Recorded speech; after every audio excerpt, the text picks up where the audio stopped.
अपने दिन भर की उदासी दूर करने के लिए हमारे चुटकुले पढ़ें और सब्सक्राइब करें।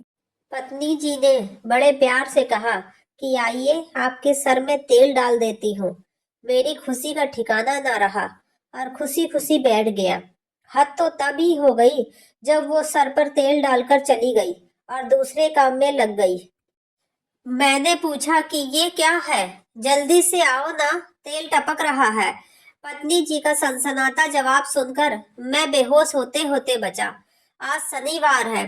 पंडित जी ने बताया है कि शादी के दिन से ही तुम पर शनि चढ़ा हुआ है। अपने प्रिय देवता पर तेल चढ़ाओ। अब तुम ही मेरे मंदिर, तुम ही मेरी पूजा, तुम ही देवता हो वाला गाना याद आ गया। बस चढ़ा दिया। अच्छा हुआ ससुरे ने नारियल फोड़ने को नहीं बोला। Oh my god.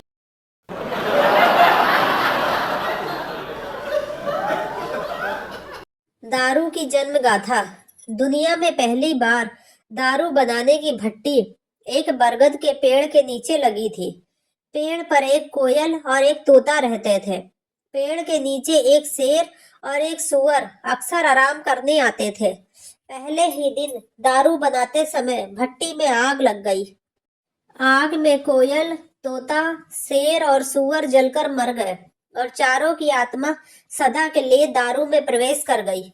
अब नतीजा ये हुआ कि 2 पैग के बाद कोयल की आत्मा का असर और मीठे बोल चालू। तीसरे पैग के बाद तोते की तरह एक ही बात की टेटे टेटे।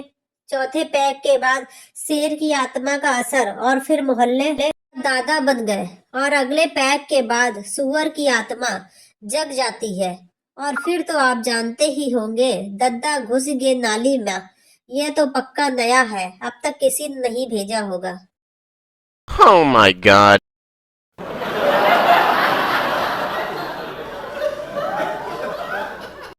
एक गांव में बाढ़ आई थी तो मीडिया वाले गांव सरपंच के पास गए और बोले, आपके गांव की आबादी सरकारी रजिस्टर में 500 है और नदी से अब तक 900 लोग निकाले जा चुके हैं, ऐसा कैसे? सरपंच, रजिस्टर का हिसाब सही है। क्या है कि हमारे गांव में किसी ने हेलीकॉप्टर नहीं देखा है। वे आर्मी वाले इनको निकाल के किनारे करते हैं और ये हेलीकॉप्टर पे चढ़ने के लिए फिर से पानी में कूद जाते हैं। भगवान झूठ न बुलाए, मैं खुद ही 9-10 बार पानी में कूद चुका हूँ।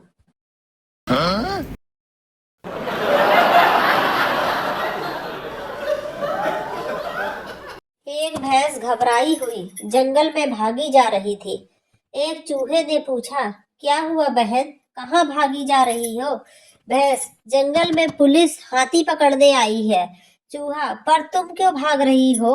तुम तो भैंस हो। भैंस, ये भारत है भाई, पकड़े गए तो 20 साल तो अदालत में ये सिद्ध करने में ही लग जाएंगे कि मैं हाथी नहीं भैंस हूँ। यह सुनते ही चूहा भी भागने लगा। Oh my god.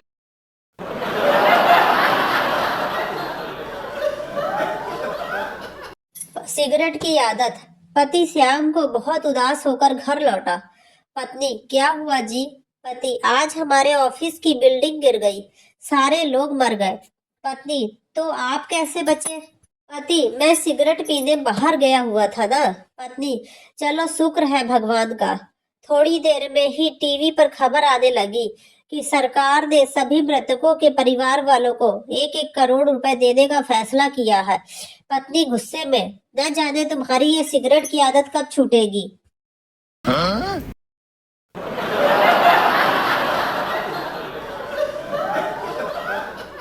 वाइफ, मेहमान आ रहे हैं और घर में दाल के सिवाय कुछ बना नहीं है।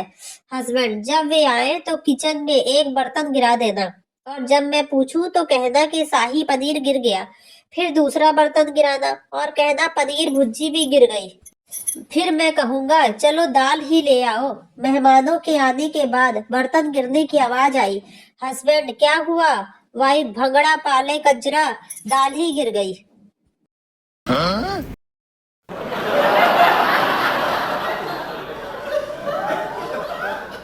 डॉक्टर महिला मरीज से, आपका होमोग्लोबिन कम है, आप में आयरन की कमी है, आप में कैल्शियम की कमी है और विटामिन डी भी कमी है। महिला मरीज, बस डॉक्टर रहने दे, मुझ में इतनी कमी तो मेरी सास ने भी ना निकाली। Oh my god.